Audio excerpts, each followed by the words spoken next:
my presentation today is Atlantis, Mu, and the Power System of the Gods.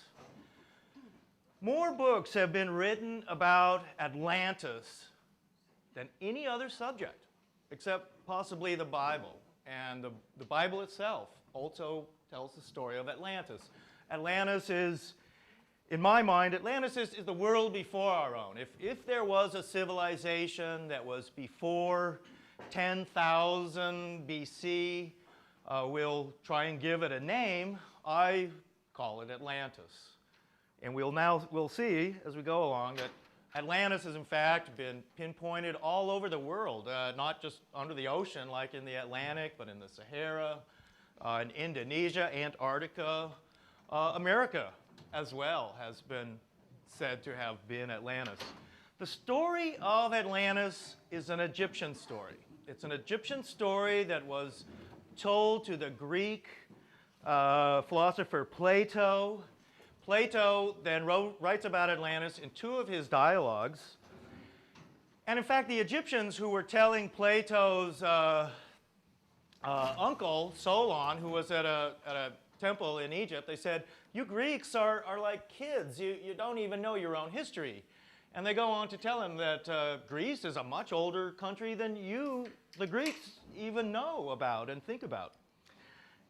And then he goes on to tell them the story of Atlantis. Atlantis is, according to the Egyptians and Plato's, was beyond the Pillars of Hercules and somewhere in the Atlantic. Although, as I was saying, Atlantis has been placed everywhere from small islands in the Aegean to actually in the Sahara. We have here the Bimini Road. Atlantis was a concentric city of concentric circles and land and canals. It was a great seafaring city, according to Plato. There was a mountain to the north of Atlantis. And today, in fact, one of the Azores Mountains islands is this very high peak called Pico, and this may well have been the mountain of Atlantis. Atlantis was an area of many elephants. There was a lot of metallurgy there, and a special kind of a metal called orichalcum. I'll be talking a lot about Mu. This is one of James Churchward's maps. He claimed that a lot of civilization started in Mu. People traveled around across the Amazon Sea over to Atlantis in Africa. We'll see more of that in a little bit. Recently, off of Cuba, a Canadian, Russian, Cuban expedition looking for sunken ships was using a remote-controlled sub, and they took these photos. This is at 2,000 feet on the western part of Cuba, and what they claimed in the news, and this has now been about 6 years, and not much has come out from this. This is the only photo, but they claimed that they saw streets, pyramids, what they felt was a city grid. This is off Cuba. So suddenly, yeah, we're looking for and finding underwater ruins. In this case, 2,000 feet deep. This is the Bimini Wall in off Florida and the Bahamas. This was a popular place that Edgar Cayce talked about, also a Hall of Records. Diving here, it's only about 30 feet deep. It's quite an easy dive. And what you see are these blocks of stone that are like pillow-shaped and things like that. And that's kind of something that naturally interests me a lot when it comes to Atlantis and Mu and things like that, is underwater ruins. These ruins here are underwater. They're off Greece. This is a underwater city called Elefanisos. There are over 200 known sunken cities in the Mediterranean alone.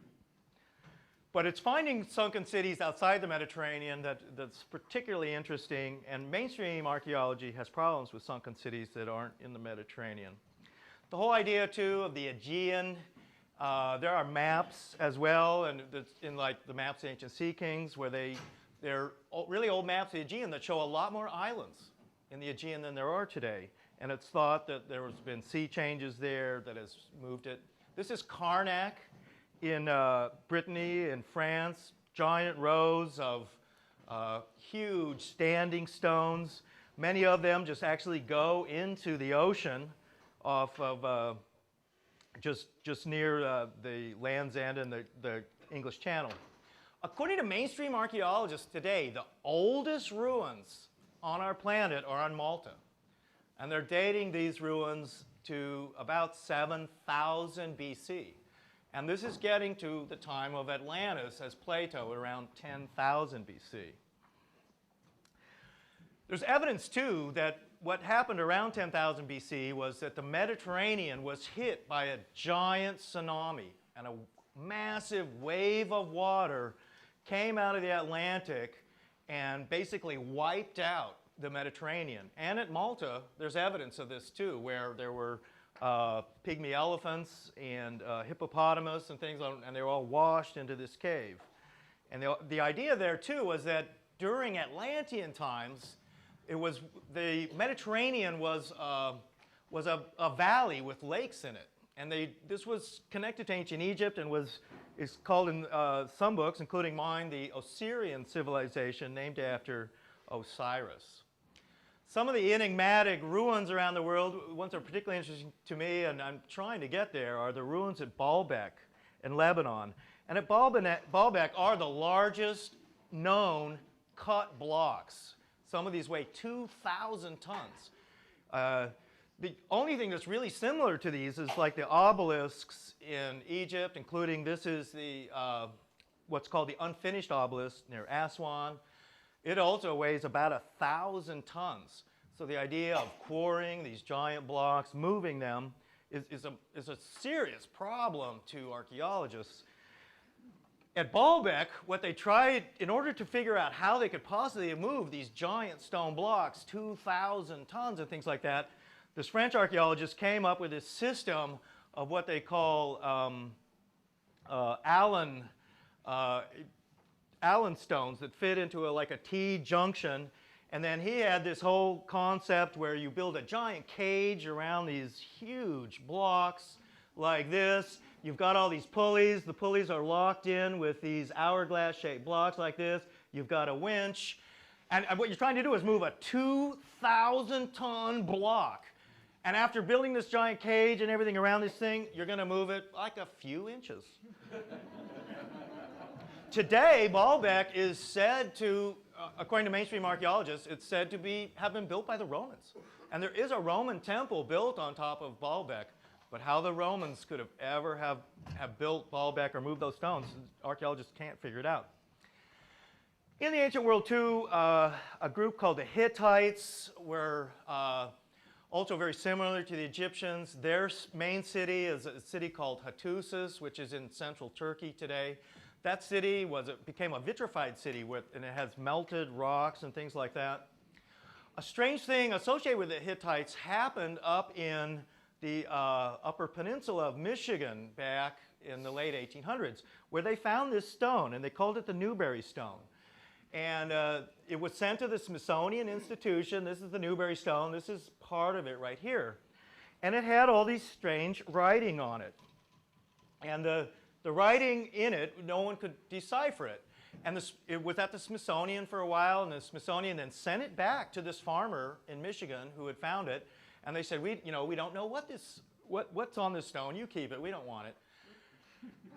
In the end, and this was all in like 1890 or so, and but finally Barry Fell of the Epigraphic Society, and he was a Harvard professor, was able to decipher this stone. He said, this is ancient Hittite. This Hittites and the Hittites had controlled Cyprus, much of the eastern Mediterranean. And what's curious about a Hittite stone like this was the Hittites themselves were not really discovered as a civilization until like 1910. So it would have been impossible for someone to have faked Hittite writing, forged a fake stone, because people didn't even know this language at the time that they found the Newberry Stone.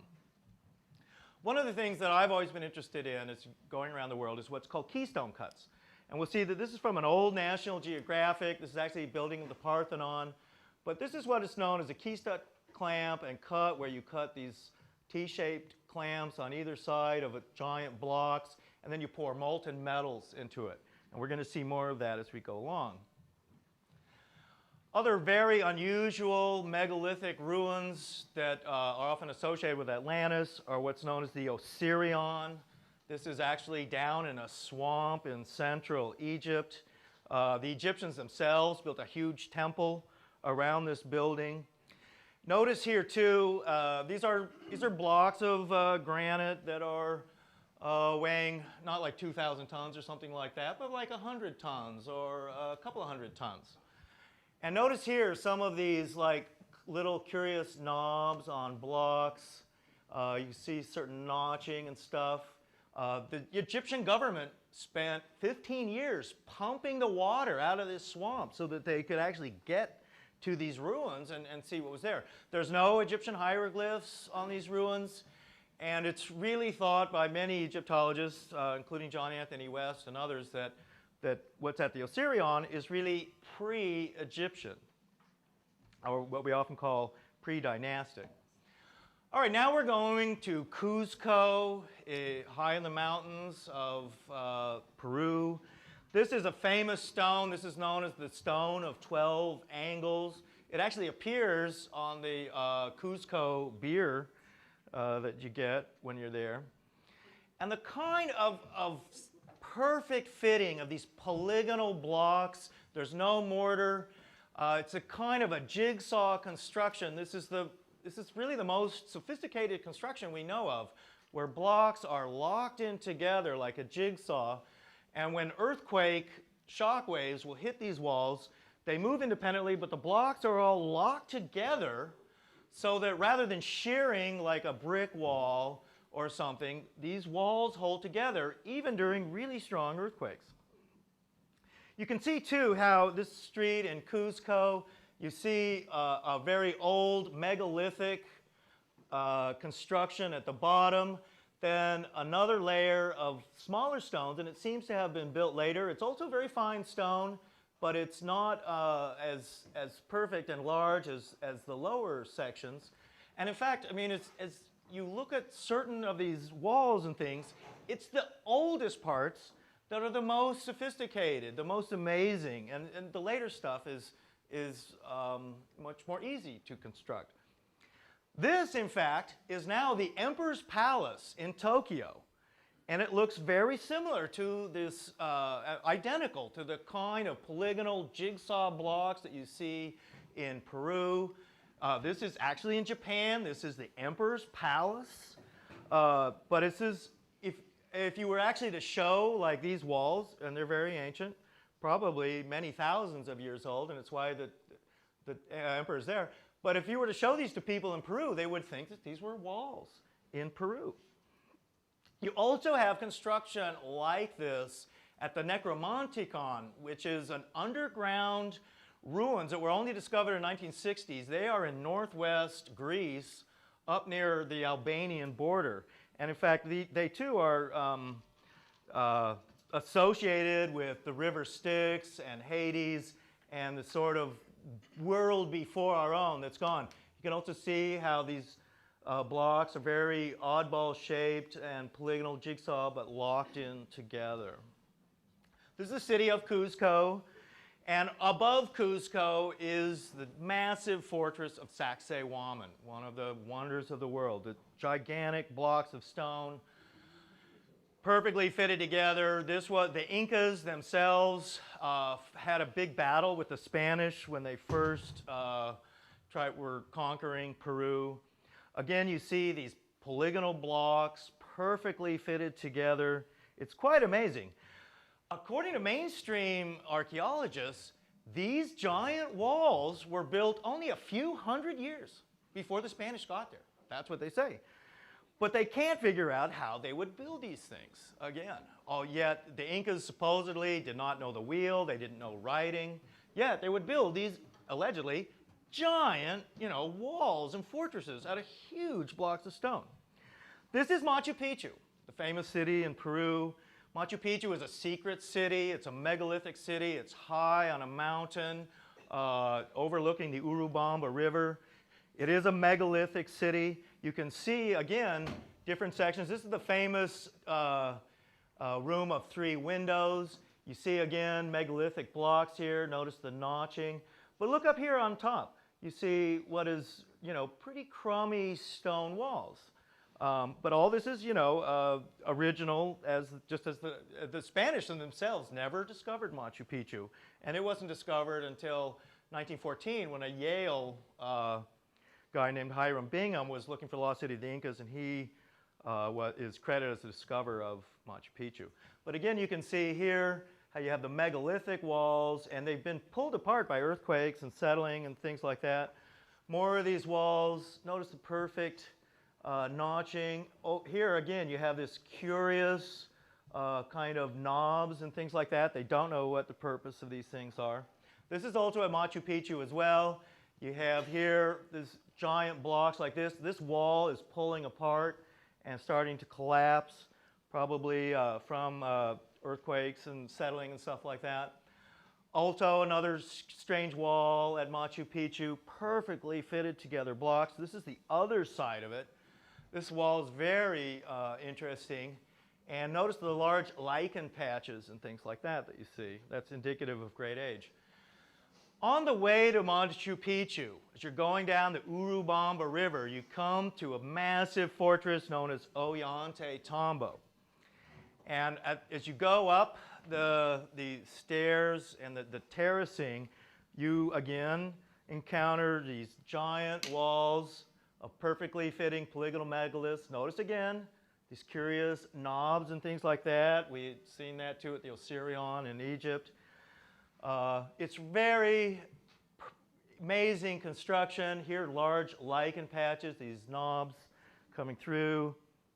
You can really see how the builders they went to great effort to perfectly fit these blocks. And exactly how you're going to move giant blocks and fit them together has also baffled archaeologists, even leading to the theory that some of these blocks are actually somehow melted and then molded and formed. You can see here too, this is also at Ollantaytambo. They do things where they do corners, very difficult things, where they bring an entire block and then make a corner out of it so that it's actually all one block. Now here again, you see these giant blocks fitting together. But again, also look up here, this really kind of crummy building material. Now as you get up to the top of the Sun Temple at Ollantaytambo, you start to really see some very strange things, including giant blocks that are fitted together. This is the main wall here, which is known as the Sun Temple there at Cuzco. This has like 5 huge blocks of granite fitted together with very narrow sheets of granite between it. It's quite curious. This photo right here is, in my mind, very much the smoking gun that the Incas did not build these walls. And so if you look here, this is what you see at the top of Ollantaytambo. And this is exactly as it was when the Spanish first got there. It's still like it today. During Inca times, this is what it looks like. Giant blocks that are weighing 100, 200 tons are just lying around. Some of them even have other rubble behind them. Look at this block over here. So here we have the edge of the main wall at the Sun Temple. And now, this wall here, we were just looking at it. You see a notching over here. Look at this crummy rubble that's between these blocks here. Mainstream archaeologists are saying, well, this is how the Incas built stuff. They just dragged a giant block, up this hill, notched it right here for another giant block that's going to be perfectly fitted together. But then they decided, oh, heck, tired of fitting all these giant blocks together. It's a pain. We'll just fill it in with all this little crummy rubble, and that'll be good enough for us, And this is what mainstream archaeologists are saying. They're saying, yeah, the Incas just built like this. But in fact, what's really going on, in my mind, is, this giant block was meant to have another giant block. This is Inca construction right here. That's Inca construction. This other giant blocks, this is what we call Atlantean construction. So you're looking here, even like knobs like this would have had other giant blocks fitted together. All these blocks that are lying around were all part of a structure. That structure was destroyed, probably in some massive cataclysmic earthquake. The whole thing is highly, highly curious. Now, one of these blocks that's sitting around here, or a number of them, have what are called keystone cuts on them. And this is what we were looking at before. These blocks, here's a keystone cut. Now, in order to use a keystone cut, you're going to have another giant block fitted up next to it. It, too, has a corresponding keystone cut like this. You can't build with only one of these. You've got to have one on each side of a block, and they're fitted together. And they have things, molten metals are just poured in there.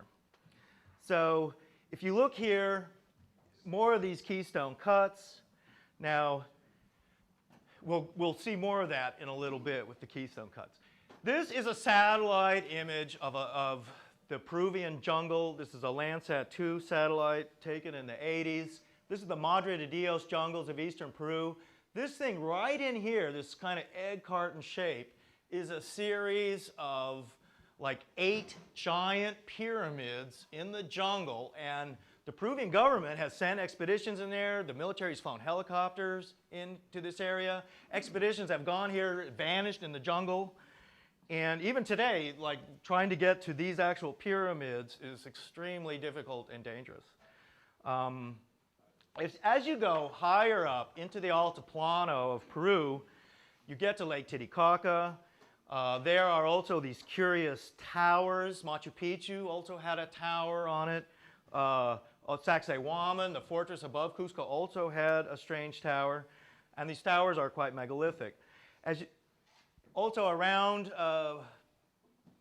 Lake Titicaca, you have, and we're getting near to Tiahuanaco, these kind of bug-eyed statues become very common. This is all in the area around Lake Titicaca. Also, you see some of these curious knobs here. They don't know what these towers were for. Mainstream archaeologists say, oh, they were like burial towers, but they are pre-Inca. As you go along the west side of Lake Titicaca, you will see this thing, and this is known as this Stargate. And it's a curious feature that's cut into this solid rock wall. It's a giant door. Apparently at some time it was other blocks or structures were fitted into this. No one can really figure out what this thing would have been for, why it's there. The locals who live around this thing call it the Devil's Doorway. It's been called a Stargate. People claim that they have interdimensional experiences and things like that here. It's like a false door. And this was also something that the Egyptians did a lot. And this is at the Giza Plateau. But this is something, the Egyptians would do this too. They would carve these false doors. And the purpose of that too, we're not exactly sure of. Once you get on the south side of Lake Titicaca, you come to the really amazing ruins of Tiahuanaco. Tiahuanaco itself is known to be pre-Inca. Some people have said that Tiahuanaco was built 15,000 years ago. It had a pyramid. It was a metallurgical city. There are underwater ruins around Lake Titicaca. Lake Titicaca itself is a very mysterious lake. It's a freshwater lake today, but it was thought to be a saltwater lake and somehow connected to the ocean over 10,000 years ago. One of the strange things about Lake Titicaca is that there is a type of a seahorse that lives in Lake Titicaca. Today, Lake Titicaca is over 12,000 feet in the Andes Mountains. But at one time, Lake Titicaca was apparently connected to like the Pacific Ocean. And this was something that like Churchward said. One of the most famous things at Tiahuanaco is the famous Gate of the Sun. This supposedly has Viracocha, the sun god there. This is the back side of the Gate of the Sun. Notice here again, oddball notching and things like that. Other giant walls would have been fitted together. This Gate of the Sun is curious in itself in that it is in an oddball place. It's really from a few miles away. It's almost like somebody in ancient times moved this giant gate a couple of miles to where it is, sort of like trying to show attention to these ruins. But yeah, that gate and other areas would have, around Pumapunku, would have all been part of these massive buildings. They think today, too, that Tiahuanaco was some kind of massive metallurgical plant. It has tunnels going through it. They diverted rivers to wash ore, things like that. There's a sunken temple at Tiahuanaco with all of these heads are placed in the walls. Some archaeologists say that all the races of mankind are represented in these various faces and heads there. This is one of the monolithic statues at Tiahuanaco. The bug-eyed kind of guys, they're wearing turbans. That's something also that's been often associated with Atlantis, that the Atlanteans wore a kind of a turban that was knotted in the front, very much like Sikhs wear today, and also what we kind of think of with, say, Arabian Nights and things like that. This is also at Tiahuanaco. Here, this is, in fact, this area is closed off now when we were there in September. But you can see here what is part of this weird tunnel system that goes all underneath Tiahuanaco, and they believe that this was all part of this vast metallurgical processing plant that was Tiahuanaco. This is the famous Kon-Tiki statue. Thor Heyerdahl named one of his reed rafts after this, Kon-Tiki. The tiki as well is known all throughout the Pacific. If you go to the Marquesas, even the word tiki is thought to be very much a Pacific Polynesian word. But this Kon-Tiki is high in the Andes Mountains at Tiahuanaco. He's holding his hands over his heart and stomach. This is the tiki. This is a special way of holding your hands, and you see that in Pacific Islands. He also is a bearded, mustached guy. And American Indians, that's something about American Indians really, is that they do not have facial hair. And American Indians do not need to shave and cannot grow beards or mustaches. The idea, too, of Tiahuanaco as this massive pyramid city and with giant blocks of stone. This is the Pumapunku area. This is where the Gate of the Sun actually came from. Here you also see 200-ton blocks of red granite, and we're seeing again what we saw in Ollantaytambo, what we see in other parts of the world, which are these keystone cuts. And here again, you have these cuts, and molten metals are poured into these cuts to form these clamps. And it's kind of a curious way and a very unusual way of fitting giant stone blocks together. And these stone blocks are so huge that you wouldn't even think that they would need to have these clamps and things in it. But once you get around Pumapunku and other areas of Tiahuanaco, you start seeing the keystone cuts for the clamps.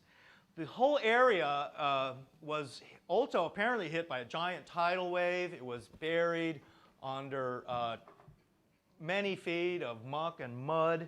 Archaeologists today are still digging it out, doing what they call trenching.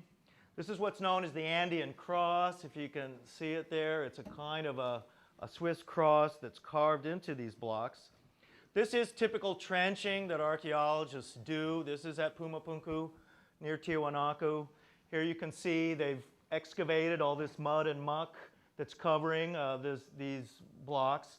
And then here are more of the keystone cuts. The clamps are taken out usually, but they still do find some clamps, and we'll see some in a minute. Yeah, the idea here that, in fact, is what archaeologists do is they leave these blocks. These are weighing, maybe 1,000, 2,000 pounds, but they just leave them on the pillars of mud and muck that essentially destroyed these things and buried them in some kind of tidal wave.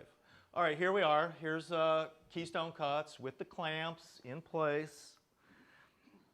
These ones are in Egypt. These are if you go to Karnak, at Luxor in Egypt, other areas, you also see keystone cuts, just exactly as we're seeing in Peru and other areas. And again, this is a really unusual way of fitting giant blocks together. This is in Egypt too. This is on the Isle of Philae, which is near Aswan. And here, this is actually a vertical wall. And here we see also keystone cuts. But this wall has been reconstructed. This is not how, whoever originally built this wall, put those keystone cuts in there, did not make this wall. Keystone cuts cannot be on a vertical wall like this. Somebody has dismantled some other wall and put the blocks back together, you know, and they put some of them where they were, but they're not. See, like, look over here. These are keystone cuts, but there's no corresponding things. But those keystone cuts have to be actually on a flat surface because molten metals are poured into them. But, I mean, this is a really good example to me of how, you know, walls and ancient, you know, cities and stuff like that they're destroyed or abandoned, and they're dismantled, and then they're reconstructed. And the building material's right there. You don't have to go to another quarry. You can just use all these blocks that are lying around. This is what they think Pumapunku looked like. Archaeologists in the 30s tried to reconstruct it. I mean, the whole thing is just totally leveled and destroyed. But you can see what some of the ideas of what this building looked like. I mean, it was amazing. Perfect engineering. I mean, whoever is making this is, you know, the consummate builder and stonemason. So this was this building. Today, this area of, this is Bolivia, is a very bleak, cold area. And this is also the origin of the potato. Comes from around Lake Titicaca. There's over 200 varieties of potatoes. But you can really see how amazing and wonderful this building would have been. These are clamps at the museum in Tiahuanaco. Only in the last 10 years or so, they've built 2 museums there to house much of the stuff. Bolivia is, unfortunately, the poorest country in South America and has a lot of serious economic problems, but they're trying to get more and more tourists. This is a guy, some pottery. Notice how he's also wearing a kind of a turban. These are also some of the pottery figures found at Tiahuanaco.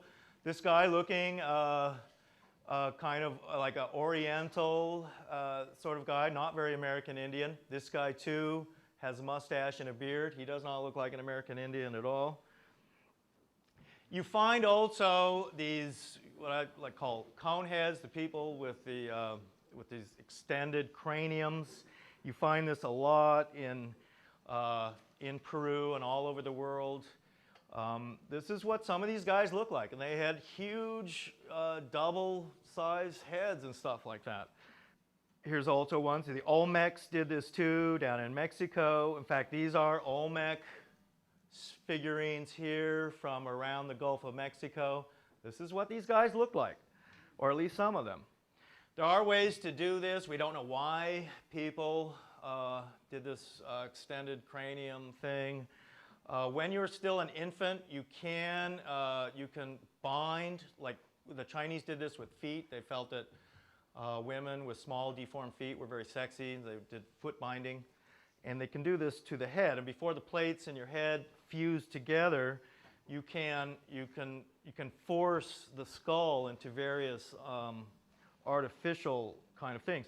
Now also, Tutankhamun and the Atlantis did this. And Akhenaten, Nefertiti, Tutankhamun, their daughters, they also had these extended craniums. And this is a bust of Tutankhamun in his, from his tomb. Oftentimes when you see, you know, pictures of his mummy or things, they don't really mention this, that he had the extended cranium. But you can really see that they did this. This was still being done. This was done by Kurds in northern Iraq. Even remote islands were doing this. Right up to the turn of the century, there were certain African tribes in the Congo and stuff that were still doing this head binding. This little kid I mean, that is his head right there. And it's being, you know, bound and everything. So now we'll talk some about the whole concept of this Lemuria, of Mu in the Pacific. The whole concept of Lemuria comes out of the early geology of the 1800s. And as geologists at that time were trying to figure out what was going on, the whole idea of continents were fitted together. You had concepts like Gondwana land and Pangaea. There was certain things came out like the expanding Earth as well, and this also helps the continents fit together. The Theosophical Society then began talking about Lemuria, which was originally coined by a German geologist, and he used Lemuria because of the lemurs that were found in Madagascar and also in Malaysia and things like that. So he thought there was a continent that spread across the Indian Ocean. They called it Lemuria. You know, the Owaspy book also, which was channeled by a Chicago dentist, actually. And he talked also about what he called Pan. And this was also a Pacific continent. And according to Owaspy, this was civilization, early man began in the Pacific. A guy named James Churchward, who wrote the famous Lost Continent of Mu books, he also proposed that there was this Pacific continent.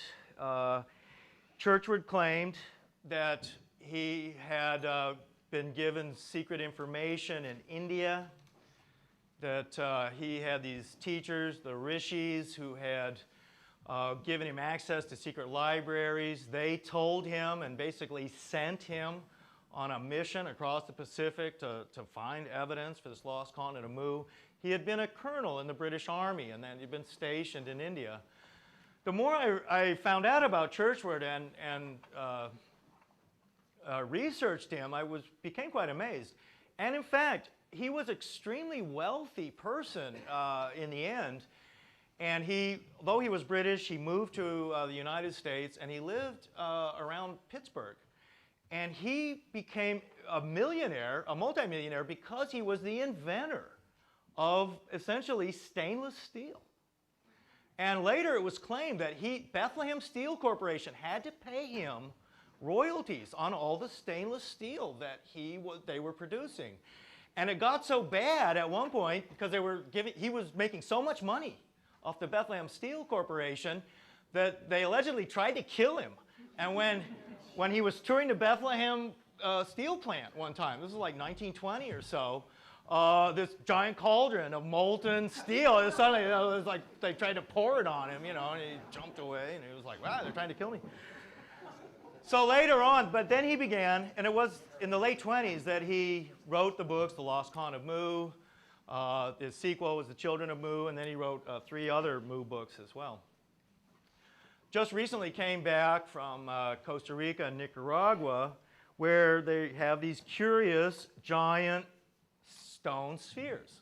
These granite balls that are just found in the jungles of the southwestern Costa Rica. Many of them are huge, others are smaller. Some are as big as like a car. They're perfectly spherical, and it's one of the most difficult things to do, I'm told, is to try and create, you know, just like a hammer and a chisel or something, a perfect sphere of, you know, just eyeballing it. So exactly how they would make these. And it's one of the curious things, too, with these stone spheres is exactly, you know, what they were used for. Or, I mean, they really can't even figure out why they would have these stone spheres. These stone spheres in Costa Rica all come from this area down around here, and this is actually the border with Panama. There's even an island right over in here, and it has these stone spheres on it as well. At the museum in San Jose, Costa Rica, they've got some of these spheres. One of them is actually cracked open, and there's some hieroglyphs on that. I mean, mainstream archaeologists say that, well, these stone spheres are from like 800 AD, and they're like, you know, ceremonial objects, right? Since, you know, they don't know what they would possibly use them for or why they would have. This is also in the San Jose Museum, and he is a hunchbacked Cocopelli kind of a guy, also with the extended cranium, looking very much like an Olmec, in fact. For whatever reason, in Costa Rica, these spheres were so highly regarded as special objects that they would often bury kings and stuff like that, and they would put one of these stone balls in the graves and stuff like that. Yeah, right, the bowling balls of the gods kind of thing.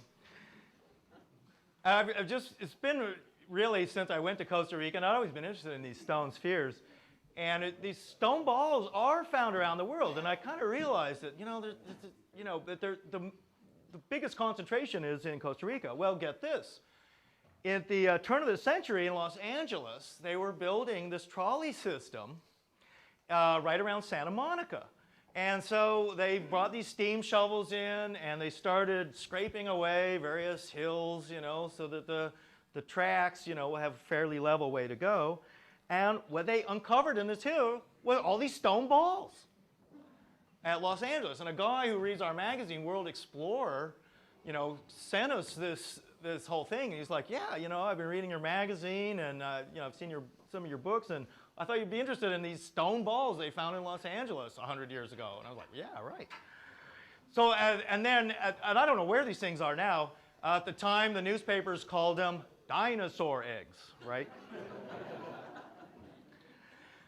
As you go through the Pacific, and as you start traveling, particularly in Indonesia, this is in Bali, a number of books have been written recently that Indonesia was also a kind of an Atlantis. This is also in Indonesia. The whole 10,000 years ago, they think that rice also originated around Indonesia and Southeast Asia. Churchward believed that areas like Indonesia and Sri Lanka, Ceylon, and the Maldive Islands were all connected as much larger mini continents and things like this. This is one of Churchward's drawings.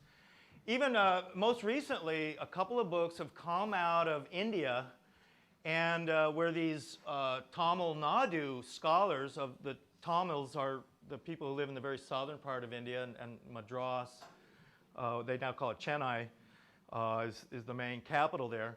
But yeah, these Indian scholars have recently also come out saying that, well, the original Tamil Nadu, where we're all from, is underwater now. And that kind of like what Churchward was saying, that this whole area of southern India, going into Sri Lanka and all these areas, even going to Australia, is this submerged homeland of the Tamils. And in fact, they want to call it Lemuria. As you go into Southeast Asia, you get to Angkor Wat in Cambodia. It's my opinion, and Graham Hancock, a friend of mine, also agrees with me that what you see in Angkor Wat in Cambodia is much older than they say. Angkor Wat is an area where you have what originally was at Angkor Wat was a bunch of Hindu temples. It was also part of the Nagas. Churchward talked about Nagas. This is the Naga serpent right here. Later, Buddhists took over all this area, and that would have been about 500 BC. And what they did was then carve Buddhas into all these temples that were originally Hindu temples. And at Angkor Wat, you see the same thing we were seeing at Tiahuanaco, also in Egypt, and that is keystone cuts. The same kind of keystone cuts cut in with the clamps and things like that. In fact, right now, Japanese archaeologists are doing a lot of the excavations around Angkor Wat, and them finding these clamps and keystone cuts is one of their main discoveries, in fact.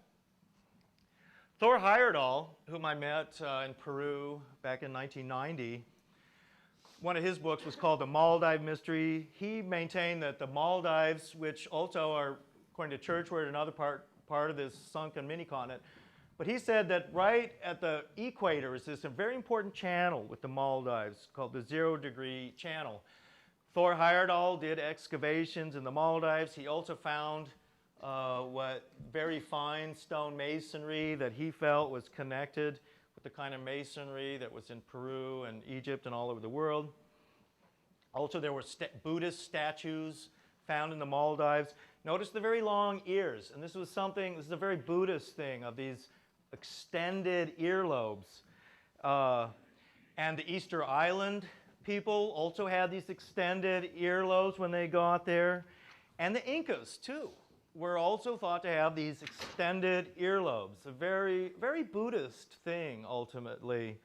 And this is supposedly a depiction of one of the Incas. You can see his extended earlobes and things. This is a rare photo in the island of Biak, which is part of New Guinea, actually, but the Indonesian part of New Guinea. This was a photo taken about 1920, and it's one of the few kind of modern megalithic building photos where these guys, as you can see, are moving giant blocks as best they can. I mean, they have to get a whole crowd of people, but they're moving probably about a 2,000, pound block or something there. European archaeologists, particularly French archaeologists, were very much what they call diffusionists. And within archaeology, anthropology, there's two main schools. There's diffusionism versus what's called normally isolationism. Isolationism is largely what we're taught in school today, where ancient civilizations are isolated from each other. They don't have much contact. You don't have transoceanic voyages. And so within that whole idea of isolationists, whatever went on in Mexico and Peru and building pyramids doesn't have anything to do with Egypt or any other country. All these countries are isolated from each other. But diffusionists say, no, people, oceans aren't barriers, oceans are highways. People traveled all over the world in these times and across the Pacific. The Pacific is like 1/3 of the surface of the Earth, and it's a huge, vast area. One of the mysteries, too, of the Pacific is the whole mystery of Polynesians. And in fact, this is a Polynesian who's on an island off New Guinea. And it's kind of the dispersion of the different types of people around the Pacific is one of the big mysteries.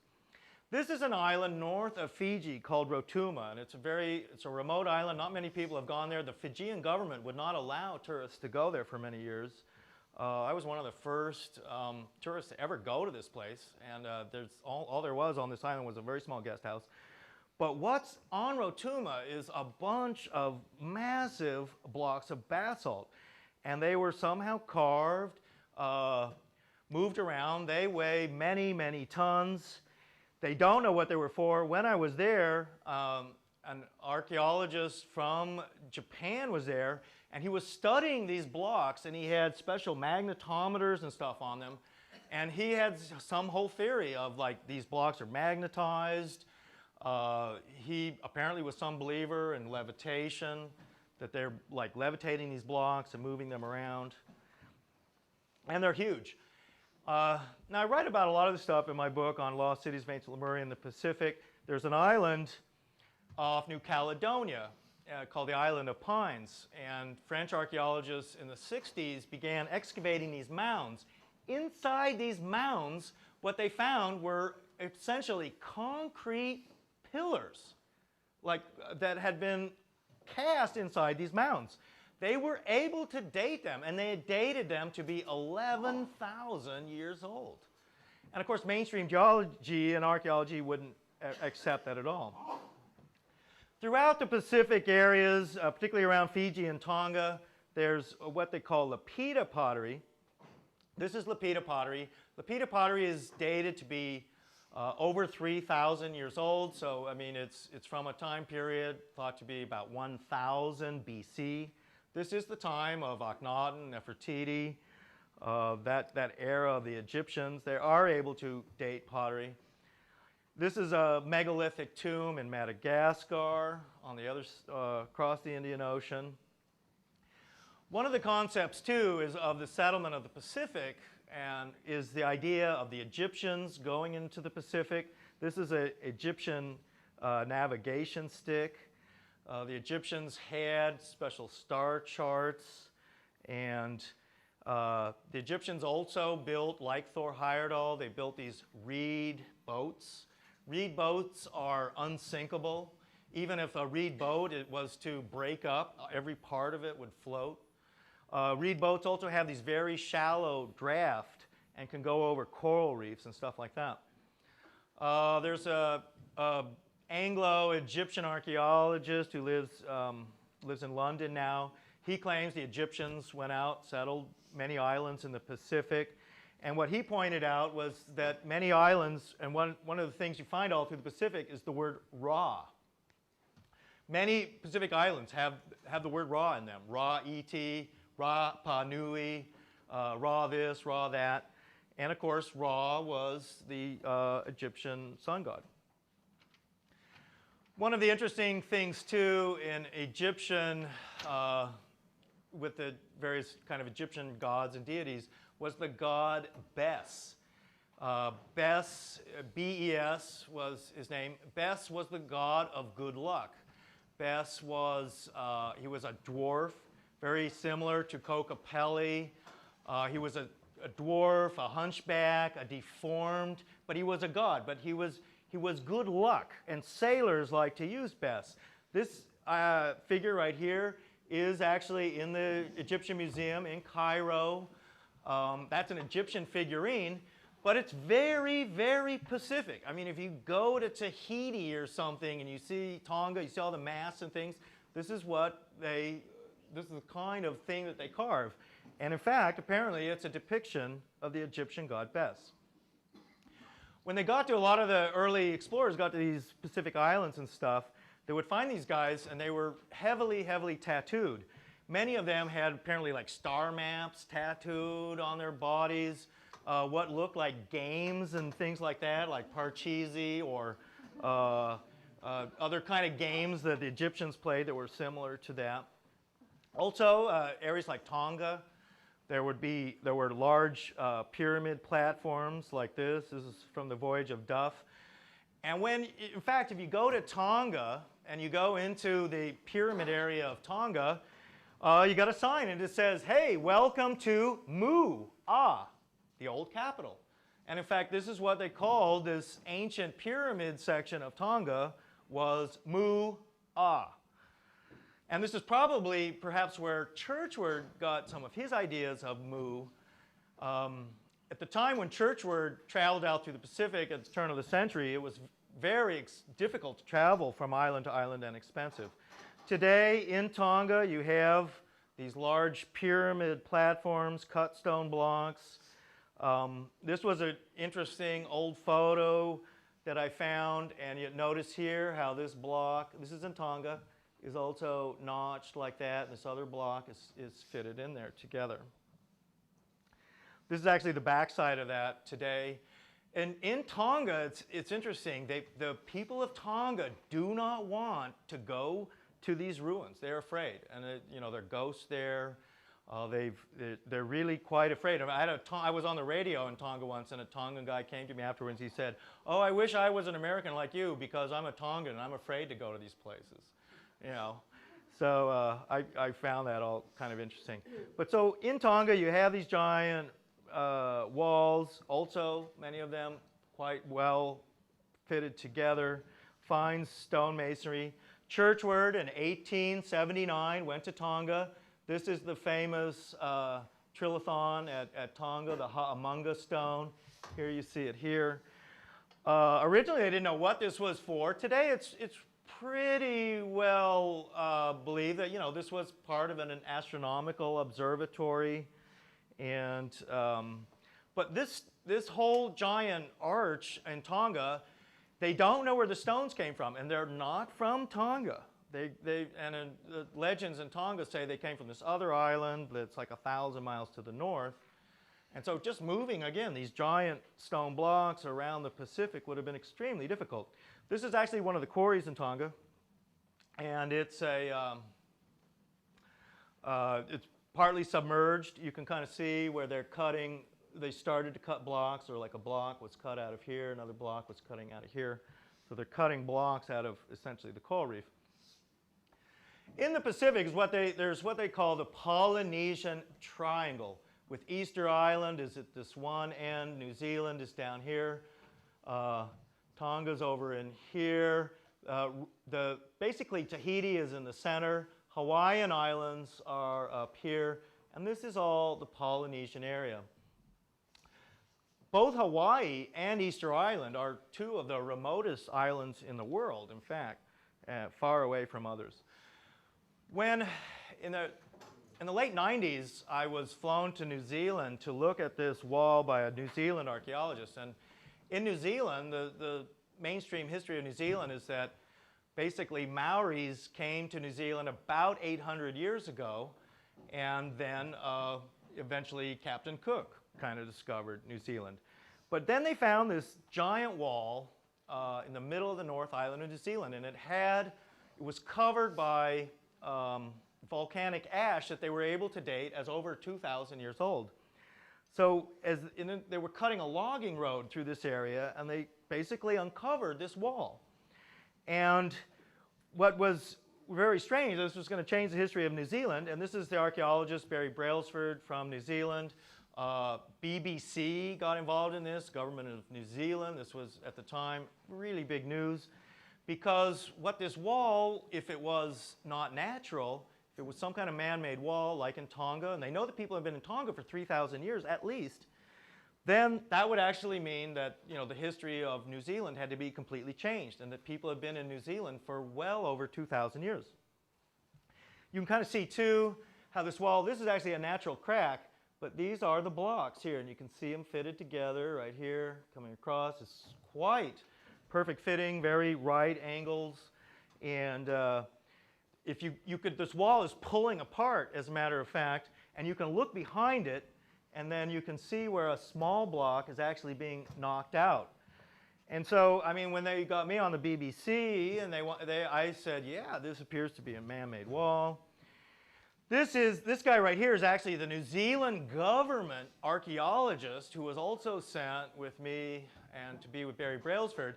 His job was to disprove this wall and make it a natural thing. Okay, this wall couldn't be artificial as far as the government, because it was going to change all the history of New Zealand. So one of the things he had to do was then dig under this wall, because here was a sheer wall with, what were apparently totally artificial blocks, fitted together.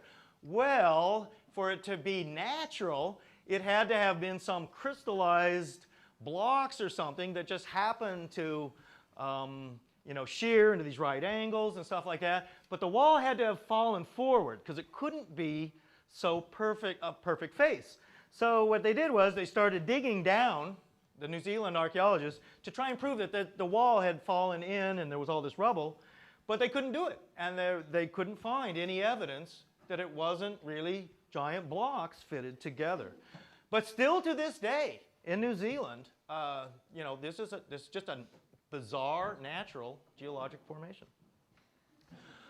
Also in New Zealand, you do have like these volcano fortresses like this that have been terraced and geoformed into natural, part artificial fortresses and things like that. Around Australia, when you go to Australia, the whole idea that Egyptians came to Australia is a popular one down there. And there's a lot of weird stuff, particularly out in Western Australia in the outback, oddball caves, stone blocks in the Kimberleys. They have found small items like they found this amber obelisk that you see at the top.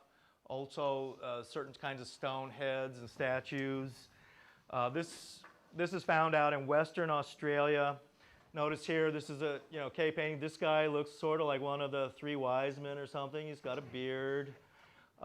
This is an interesting one here too, because what they think this is a type of Egyptian dancer they would do a thing with their long hair, and they would tie weights at the end of their hair, and they could then throw their hair around that was weighted, and that was a very ancient Egyptian kind of a thing to do. This is the famous Piri Reis map that's today in the Topkapi Museum, which is in Istanbul. It shows parts of Antarctica and South America before they were discovered. I mean, it's a map that was put together like just around 1530 or so, only just a couple of decades after Columbus first came to the New World. Yeah, and yet it maps a lot of Antarctica. But Antarctica allegedly wasn't even discovered till several hundred years later. It's thought too that with maps of ancient sea kings like the Piri Reis map, and he said himself that he had put these maps together from much older charts and things like that. This is a guy, this is an Australian adventurer. His name was Len Beadle. He was an outback guide. He was sent by the British government the British government wanted to detonate the atom bomb in the 50s. And the British did their nuke tests in the outback of Australia, basically. But the British, for some reason, decided that they wanted to detonate their bomb at this one place in South Australia. And they sent Len Beadle there. They said, okay, we want you to go, get in your Land Rover, drive out in the desert, and go to this place, because we're gonna detonate an atom bomb there. So when he got there to where the British had sent him, he found that there were these ruins there. And that there were these platforms there were these cut stone blocks. Here, blocks like this. And this is an oddball thing too, that Australian Aboriginals aren't known to make any kind of permanent dwellings or make cut stone blocks or quarry and stuff like that. Yet this was out there in the outback. And in fact, this area today is radioactive, and you can't go there because, well, the British, even though get this, they found these ancient ruins in the outback of Australia. Yeah, the British said, well, we don't care. We're detonating our atom bomb there anyway. So the whole idea of with the Pacific is what they within Polynesian legends and things, they have this belief of this lost land of Hawaii, and very much like Hawaii, but Hawaii.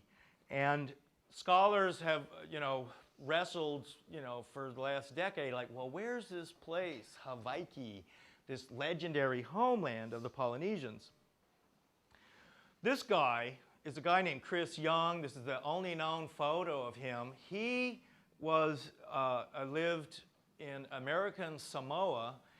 At that time, this one little island off American Samoa, these guys, they were called the Tui Matua, and he was the Tui Matua. He was, according to Samoan beliefs, he was the ruler of the entire Pacific, this guy. If you were the Tui Matua, you had the ability to fly through the air. There's all these legends around this guy. Very, very strange. And the Tui Matua does not exist anymore in the Pacific. This is a road on Rarotonga. Rarotonga had this megalithic road that went around the island.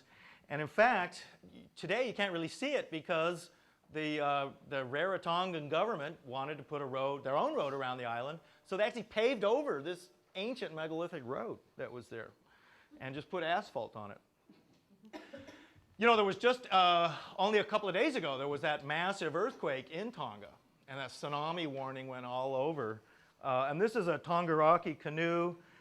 Tonga is one of the last kingdoms in the world. It's the last Pacific kingdom.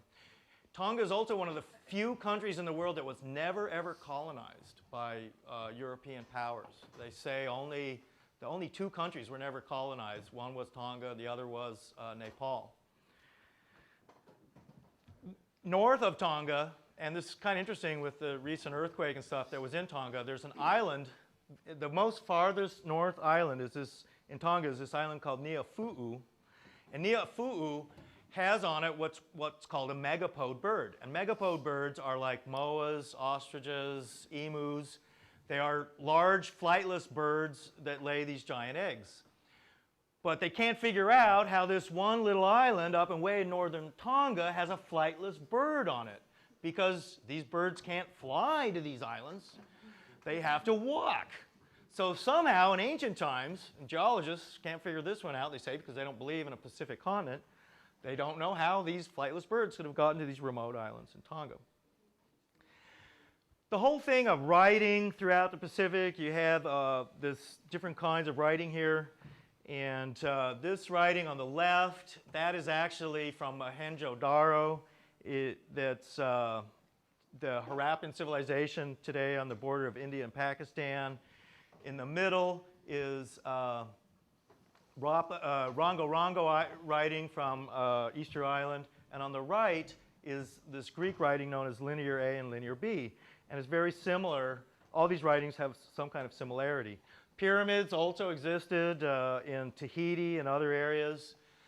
When you go around to Raiatea, Tahiti, Bora Bora, many of the ceremonies and boatings were very Egyptian in a feel. And in fact, if you look here, this is like a scarab. This is this is on Raiatea in Tahiti, and this is up a river, and there's a bunch of petroglyphs here, and one is apparently of an Egyptian scarab.